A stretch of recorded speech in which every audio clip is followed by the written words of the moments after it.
Merhaba arkadaşlar. Bugünkü çalışmamızda yaptığımız bu kürk mantonun şöyle bitmiş halini göstermek istedim. Bakın böyle yumuşacık.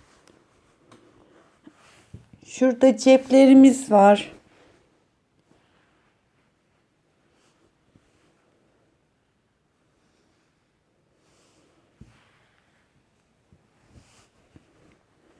Şöyle kollarımız ve burası da kapşonumuz.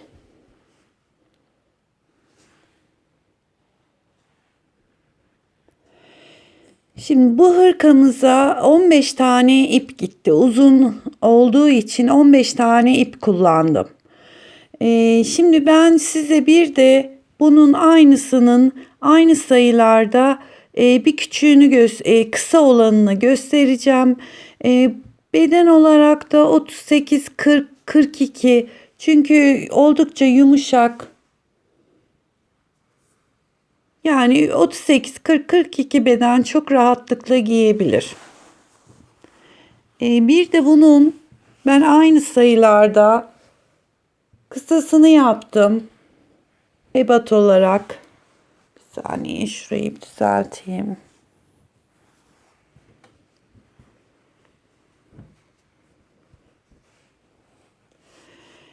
Kol altından itibaren şöyle 40 santim ördüm. Bakın ceplerimiz. İsteyen önüne ilik yeri açabilir. İsteyen ben diğerine de açmadım. Böyle bunda olduğu gibi. Biraz büyükçe olduğu için göstermem zor oluyor. Bunda olduğu gibi şöyle fermuar diktireceğim arkadaşlar. Astar da yaptırabilirsiniz. Her türlü kullanabilirsiniz. Kısa olana da yine bu da kapşonlu.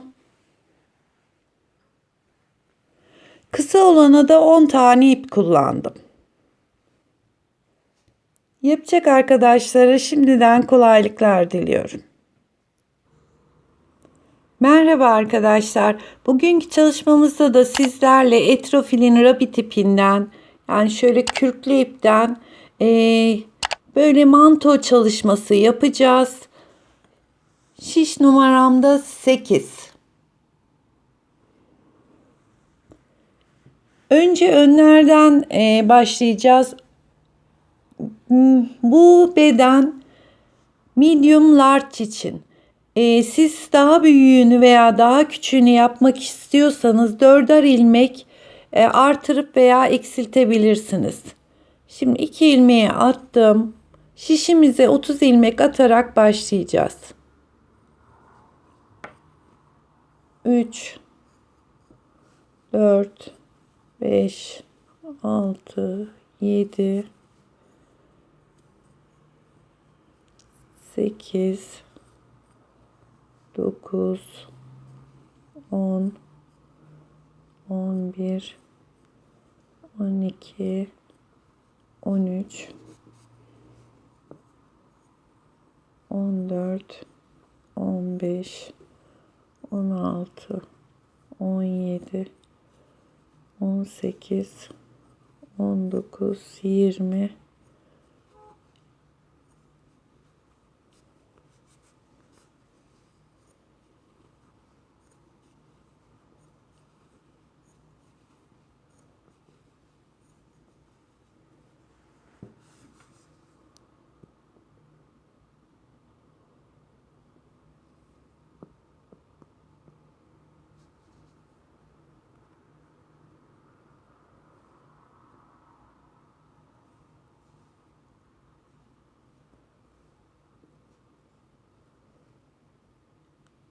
29 30. Şimdi düğümümü atıyorum. 9 sıra boyunca hep düz örgü öreceğiz. Yani burada 5 diş haroşa çıkmasını sağlayacağız. İlk ilmek attığımız sıra bütün ilmekleri örüyorum.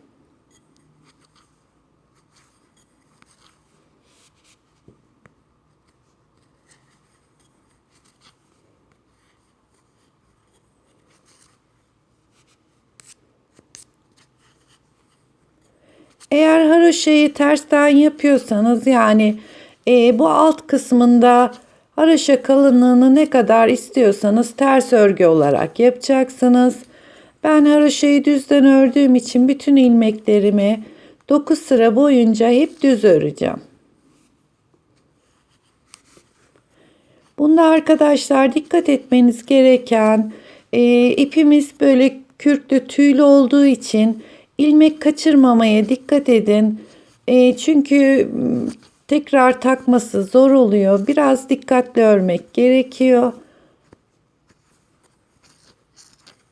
Birinci sıramı tamamladım. Birkaç ilmeğim daha var.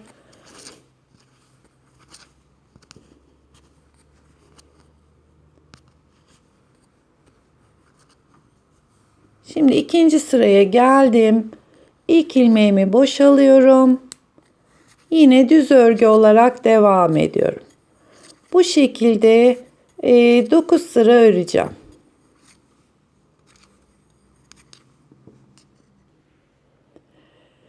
Ben şimdi 9 sıra düz örgü örerek ön yüze geldim. Şu başladığımız ipi sol tarafta olduğu zaman burası ön yüzümüz oluyor. Ben diğer önü de hatta hazırladım. Bakın. Bunda da şu başlama ipimiz sol taraftayken ön yüzümüz olacak. Yani her ikisi de şu anda ön yüzde. Şimdi artık düz örgüye geçeceğiz ama bakın bu parçanın sondaki 5 ilmeği haroşa, bu parçanın ilk 5 ilmeği haroşa olarak devam edecek. Şöyle ben şablonda göstereyim. Her iki yönde şu kenarlarda 5'er ilmeğimiz örgü boyunca hep haroşa olarak devam edecek. Diğer kalan 25 ilmeğimiz de düz örgü olacak. Şimdi mesela şunu sondaki 5 ilmeği haroşa olacak şekilde sol parçayı 10. sırada yine düz örgü olarak, burası ön yüzümüz olduğu için 1 2 3 4 5 6 7 8 9 10 11 12 13 14 15 16 17 18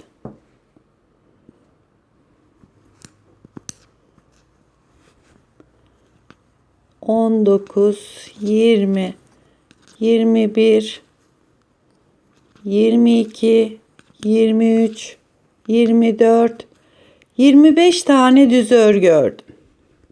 Şimdi sonda kalan 5 ilmeğimiz haroşa olacak. Ben haroşayı düzden yaptığım için bu 5 ilmeği de düz öreceğim. Ama siz ters örgü olarak yapıyorsanız bu 5 ilmeği ön yüzde ters olarak öreceksiniz. Kalan 5 ilmeğimizi de örelim. 1 2 3 4 5. Örgümüzün ön yüzünde 25 ilmek düz örgü, 5 ilmek haroşa. Şimdi arka tarafına geldik. 5 ilmeğimiz haroşa olduğu için düz öreceğim. 1 2 3 4 5. 5 ilmeği düz ördüm. İpi kendime doğru çeviriyorum. Kalan 25 ilmeği ters öreceğim. Burası örgümüzün arka tarafı.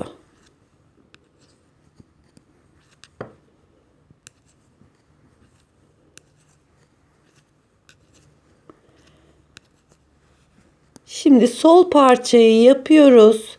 Sol parçada şişimizdeki ön yüzdeki son 5 ilmeğimiz haroşa.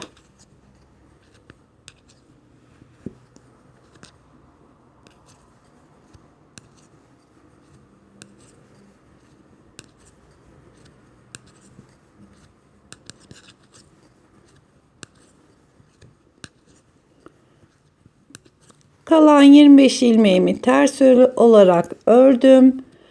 Tekrar ön yüze geldik. Ön yüzde bütün ilmeklerimi düz olarak örüyorum.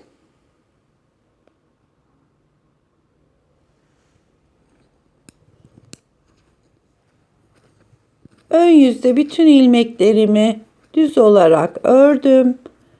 Arka tarafa geldiğimiz zaman ilk 5 ilmeği düz örüyorum. 1 2 3 4 5. Kalan ilmeklerimi ters örgü.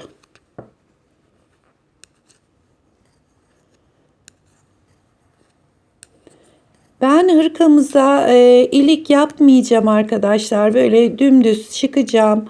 Ama ilik istiyorsanız önce böyle sol parçayı örün. Onun üstünde mesela iğne ile belirli aralıklarda kaç tane ilik istiyorsanız ona göre sağ parçayı işaretlediğiniz yerlerde ilik açacak şekilde yapabilirsiniz.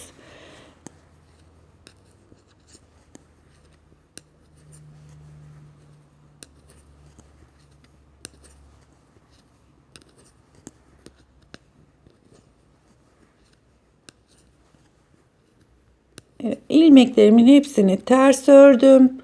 Tekrar ön yüze geldim.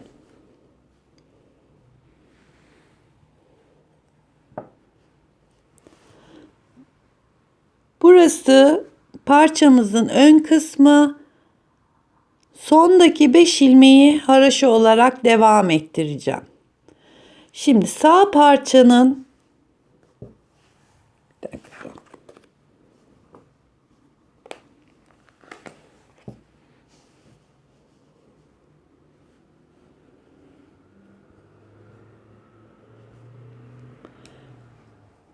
sağ parçamızın da yine ön yüzündeyiz. Dediğim gibi şu başlama ipimiz hep soldayken ön yüz olarak burayı kabul ediyoruz. Bunun sondaki 5 ilmeği haroşaydı. Diğer parçamızın ilk 5 ilmeği haroşa olacak. Yine ön yüzdeyim. Bu yüzde hepsi bütün ilmeklerimi düz olarak örüyorum. Ama eğer haroşayı tersten yapıyorsanız buradaki ilk 5 ilmeği ters öreceksiniz. Şimdi sıranın sonuna kadar bütün ilmeklerimi düz örüyorum. Bu arada şişimin ikisi de 8 numara.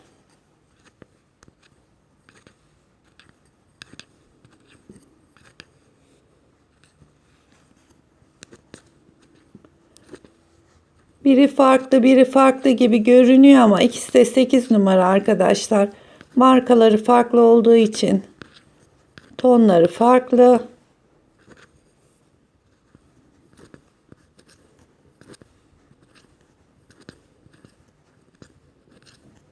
Ön yüzde bütün ilmeklerimi düz ördüm.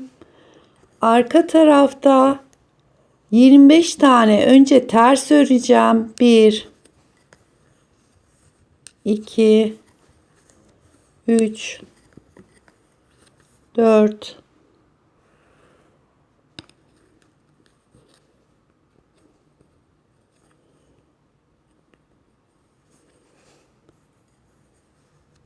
5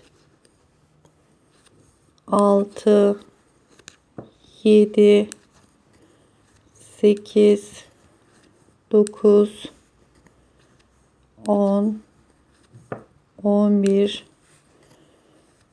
12 13 14 15 16 17 18 19 20 21 22 23 24 25 tane ilmeğimi ters ördüm.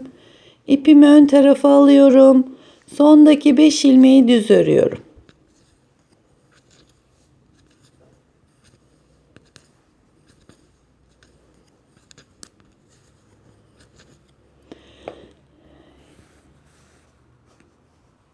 da sağ parçamız.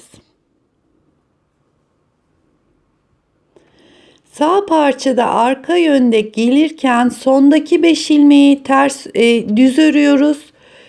Diğer sol parçamızda ilk 5 ilmeği düz örüp geri kalan ilmekleri ters örüyoruz. Bu şekilde şimdi hırka boyumuz, ben uzun yapacağım arkadaşlar. Şu kolu altına kadar 66 santim olana kadar öreceğim. Ama siz kısa mont şeklinde istiyorsanız 40 santim 41 santim yeterli olacaktır. Bu uzunluk boy kısmı tamamen nasıl istediğinize bağlı. Yani şu kol altına gelene kadar şimdi kenarlarda şu ön patlarda 5'er ilmeği haroşa olarak yürüterek devam ediyoruz.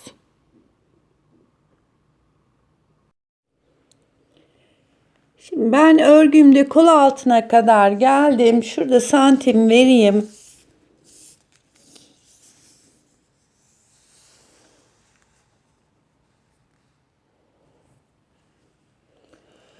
...66 santim olana kadar ördüm. Ama dediğim gibi eğer siz mont tarzı yapacaksanız... şöyle şey yapayım. En fazla 40 santim, 41 santim kadar yapın. O iyi olacaktır mont boyu için. Yani çok uzun bir mont değil, böyle kısa bir mont için 40 santim yapın. Şu anda ben uzun ördüğüm için 66 santim ördüm. Örgümün ön yüzü burası. Sondaki 5 ilmeğim haroşa, sol parçam bu. Şimdi burada sadece 3 ilmek keserek kol altı için bir yer belirleyeceğiz.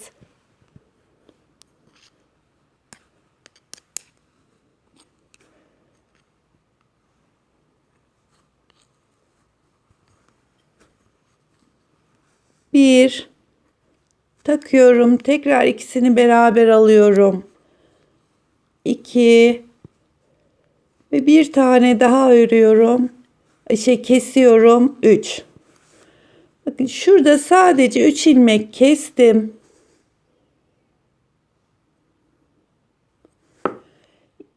Kolu dikerken bu bize yol gösterecek. Yani başka bir kesmemiz olmayacak. Bundan sonra yaka oyuntusuna kadar aynı şekilde devam edeceğiz.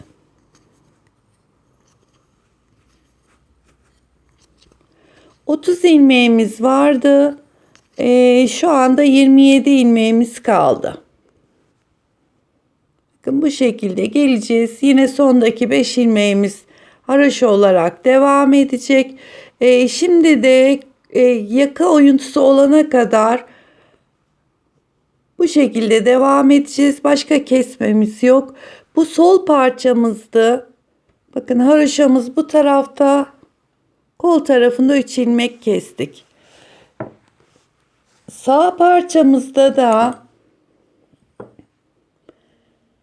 yine örgümüzün ön yüzü burası.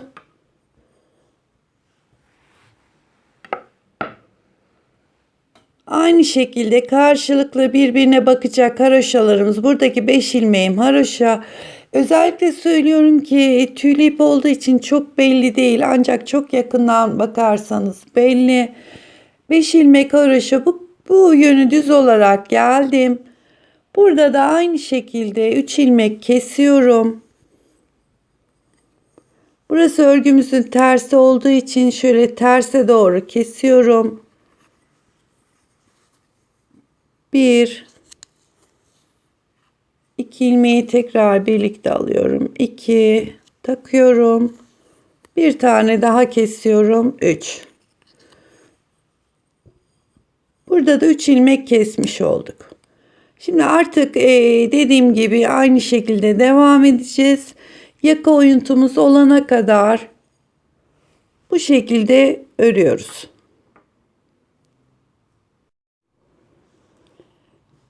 Üç ilmek kestikten sonra şöyle santim vereyim. Bakın şurası tam kesme yerimiz. 18 santim ördüm. Bu sol parçamız. Şimdi buradan yaka keseceğiz.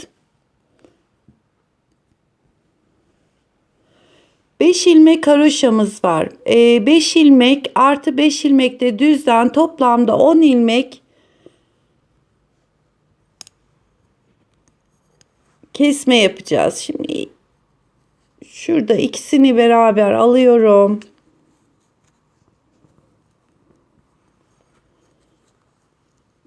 Bir takıyorum. Tekrar ikisini beraber. 2 3 4 5 6 7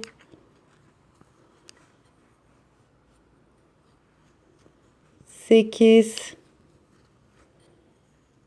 9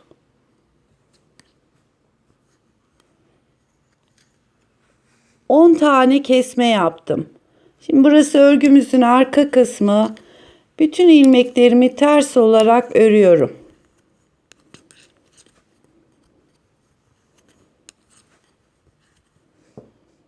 Tersini örüyorum. Tekrar yaka tarafına geri geliyorum. Tekrar yaka tarafına geldim. Şimdi 3 ilmek keseceğim. Pardon, 2 ilmek keseceğim. Ters taraftayız. Şöyle terse doğru kesiyorum. 1 ve 2. ilmeği birlikte alıyorum. 1 takıyorum. Bir tane daha kesiyorum. 2 ilmek kestik. Yani toplamda 10. Bir de 2 ilmek kestik. 12 ilmek kesmiş olduk.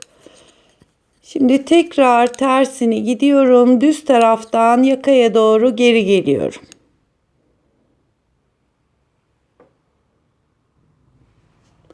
Tekrar yaka tarafına geldik. Şimdi sadece bir ilmek keseceğim. Şu ikisini birlikte alıyorum.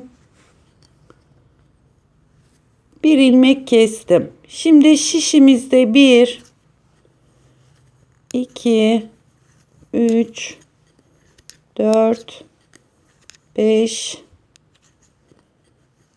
6 7 8 9 10 11 12 13 14 ilmeğimiz kaldı.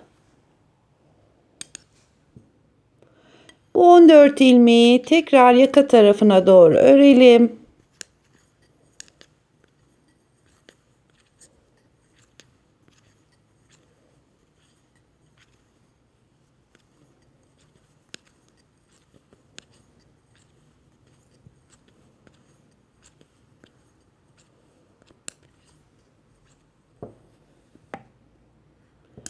Yaka kesmemiz de bitti.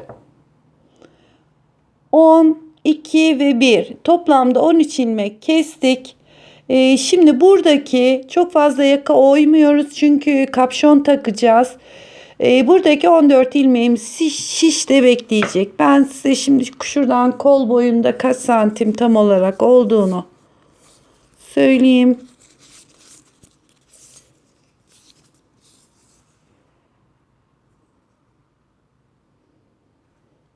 Tam 3 ilmek kestiğimiz yerde toplamda 22 santim kol boyumuz oldu.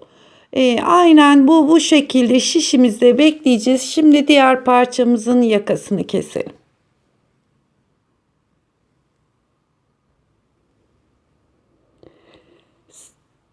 Buradaki sağ parçamızın da ön yüzündeyiz.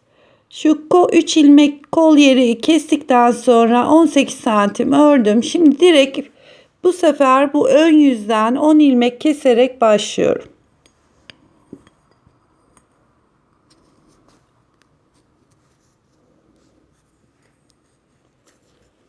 Bir, iki, üç, 4 5 6 7 8 9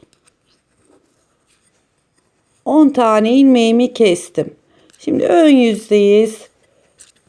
Bu tarafta düz örgü, arka tarafında ters örgü olarak tekrar yakanın kesme yerine gelelim. 10 ilmek kesmiştik. Şimdi 2 ilmek keseceğiz. İlk 2 ilmeği birlikte alıyorum. 1 takıyorum ve yanındaki ilmekle beraber alıyorum. 2 ilmek kestim. Şimdi devam ediyorum. Son bir de tekrar geldiğimizde bir ilmek keseceğiz. Yaka kesintimiz bitmiş olacak. Ve son bir kere daha şu 2 ilmeği birlikte alıyorum. Bir ilmek kestim. Yakadaki kesme işlemimiz bitti.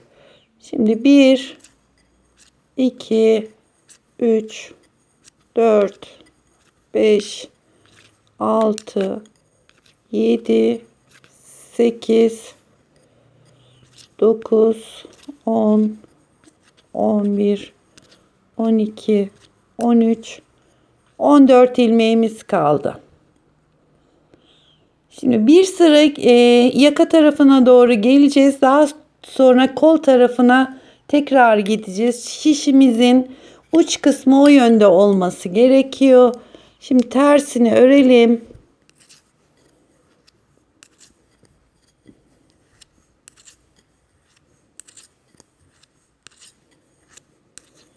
Diğer tarafta biliyorsunuz yaka tarafına doğru şişim ucu yaka tarafında. Bunda da omuz tarafında olacak.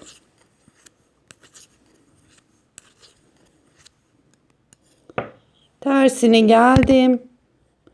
Bir sırada düz örüyorum.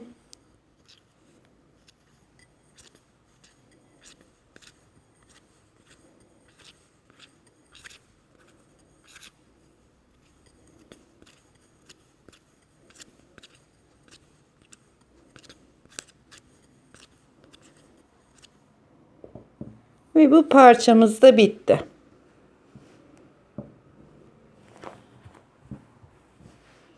Şöyle dediğim gibi yani çok fazla bir yaka yüksekliği yok. 10, 2, bir daha 13 ilmek kestik. Bir sırada omuz tarafına doğru gittik geldik. Şimdi ön parçalarımız bitti. Buradaki ilmeklerimiz şişte bekleyecek. Arka parçamızda 60 ilmek olarak başlayacağız. Aynen diğer ön gibi 66 santim olana kadar öreceğiz. Sağda ve solda 3'er ilmek kestikten sonra 3 sağda 3 de solda kesip 22 santim olana kadar, şurası 22 santim olana kadar öreceğiz. Daha sonra ön parçalarla birbirine eklemesini yapacağız.